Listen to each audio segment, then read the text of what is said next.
Ito yung cellphone ko. Ay, ito. Gago. Gago, wait lang. So, hi mga ka-solid. New vlog and new video. So, today's video guys, meron akong i-share sa inyo. Ayan, nakita ko lang dito sa TikTok. And alam ko na magugustuhan nyo din yung product na to guys. Napakasulit. Ano lang to, 298 na bili ko. Dalawa na siya.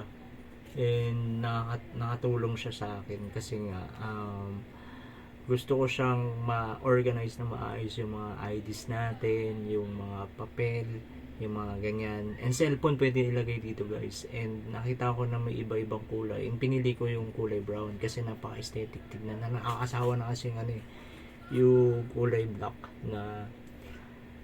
na wallet. Yan, wallet. Wallet kasi yung binili ko. Ito yun. Yan o. Yan guys. Ayan, hollow brand siya.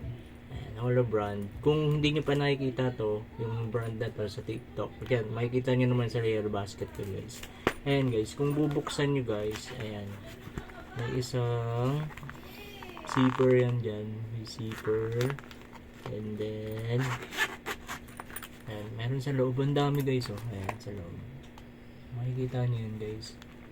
And nasawa ako dun sa maliit na lalagyanan, and gusto ko ganito kasi kung lalabas ka naman tapos gusto mo malagay yung cellphone mo dito, makip mo lang, pwede kasi example, ito, saan ba yung relo ko?